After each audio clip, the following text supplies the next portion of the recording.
we look at the first change, obviously grip position, now you kind of see it more with where your logo on your glove, your Callaway logo certainly is a bit more visible there, where there we can't see it. Yeah. We can see your left finger sort of underneath this way, which is a sign your left hand is turned under that way. So the fact that is less visible, we can see those fingers there, and on that one we can't, and that's visible more. You've turned your left hand over in a more stronger position. Yeah.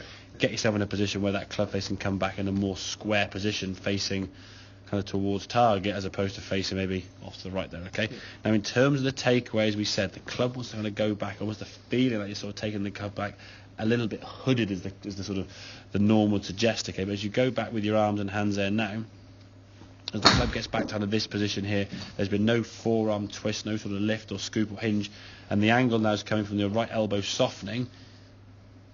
So there's your sort of 90-degree wrist hinge there that you think you have of the club up here like so.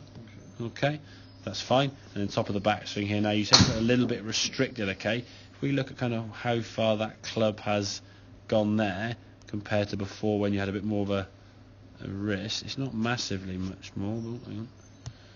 Put that in there. Okay, that's straight. There you go. That club's just gone a little bit further that way because it's got a little bit more range of motion. Now that's why it felt a bit shorter to you, but I'd rather you be slightly on the shorter side with a square club face. Definitely, I'd rather just club face control, because if we said okay, and the thing is, when you did that lens swing, that actually went 10 yards further than that one because the efficiency down here was better. Yeah. So a face that's, I mean, if you're in a golf ball kind of in that direction, your club is travelling kind of, the blue line is your club face and the red line's kind of your path a bit to the left there.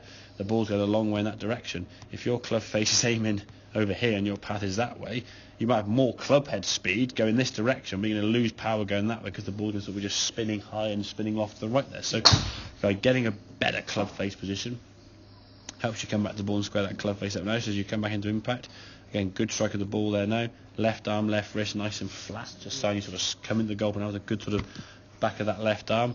And then a good release through to target, all nice and balanced there as we swing through. And again, the shots you've hit there, when you caught them correctly, you mean it's the sort of 130 yard marker with that selling 132 was the longest one, about 126, 127 carry. I think carry's probably more of a true number to take, because in the winter now, how much roll do we actually get out of there? No. It's going to land and probably land between the width of this table kind of thing. So if we can get exactly, yeah, it disappears into the thing. So check that left hand grip. He's going to be kind of almost I guess an MOT for you, for just keep checking that. If you find the golf balls start leaking off to the right there, this would be your first probably port of call, okay? And this is, yeah, exactly. I think what I like to try and do is to say to people, look, when you're on the range, because if you're going to go and practice and you don't know what you're doing wrong, you either ingrain the fault more and more, or you don't practice. Yeah. Both of which aren't going to improve your game longer. So, and I say to anyone I'm teaching, that if you go on the range and you're hitting shots and it's all going to pot, just film a swing from face on or down the line, probably more than face on looking at the grip, but maybe some down the line for that club face, and WhatsApp it, message it through to me. So, hang on, Gav, I'm a struggler. Chances are I got a pretty good chance, so maybe just check it there. And okay, fine. Oh, you're actually doing this. You're going back to that. There you do. You're doing this again. Okay, so I can just keep a track, because one thing I don't want people to do is go to range and spend 2-3 sessions of the range between lessons and ingrain the faults more and more and more, or create other faults. So if the ball's not exactly going where you want to go in the first 10 shots, you start trying to do things too much. You might aim further left, or might try and roll the arms, or try and flick this, or do other things. So exactly what it was. I left 20 balls on the range. Exactly, and that, to be fair, is the best thing to do. Financially, not the best thing to do, because but it's, what I would say in the future, if that does happen, with those last 20 balls, aim to a 50-yard target or a 20-yard, just do some chip shots.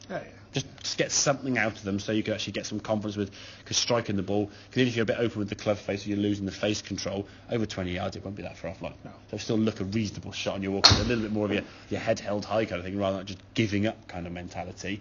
But yeah, you're right, there's no point continuing playing the same shot over and over again if it's just drifting off, or you're doing all sorts of different things, okay? There's just a complete mess of shots, okay? So be aware of that grip. I say, if you're down the range, I'm more than happy to, in some ways, actually say to the guys that I want you to do it if you can do, so I just keep track of how your progression's going. So put it on a table somewhere, or you got a tripod, perfect, yeah. Stick him on there, email, WhatsApp, Messenger, Facebook, whatever you want to do, any form of contact there.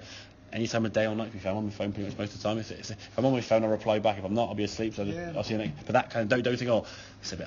It's 9:30. I don't want to text him now. If you're on the radiant balls at 9:30, happy days. Good luck to you. I'll actually look at that and go, I'm a golfer nut by nature, you know that. I mean, I love looking at golf swings and analysing those kind of things. So if you want to send it through to me, crack on. And I'd rather from your progression going forward, you'll get more out of that. Yeah. And the people I find who've had the biggest progression with their game are the ones who really get a good communication sort of stem going, where they'll sort of send me through their reports, their games of golf or their practice sessions, and exactly just keep things up. So when we go to the next session, week to week to week, there's always that kind of knock-on effect going there. The people, I've had a couple of guys who've done this program, and okay, some things have come up and they can't help it. So one guy signed up in November, said one less, I've had nothing from him since. And you think, well, and he said, I haven't played much. My game's it's gone backwards. I'm like, what? You had one game of golf in 3 months. You haven't practiced, so yeah. So but yeah, work on that grip, work on that takeaway. Be aware of what you're looking for as a guy. That's why we come to the club face in this image here now, okay. But whatever if we do a sort of a stick man. To show my art GCSE, it wasn't very good. So if that's kind of your body there, that was very good. Okay, and there's your arms there. As the club goes back, what you want to do is have the club face kind of in line with your spine angle there, okay? So if you sort of the bottom part of the club kind of tilting down, we don't want it to be twisting and turning open and rotating, okay? So it just goes back as kind of like, well, most, if you were still up here and just turn your body, the thumb, the toe points up. That's the toe point. If I tilt here and then tilt forward, there's your golf swing, you see? That kind of angle, yeah? Okay, makes sense? Yeah, that's good man, lovely.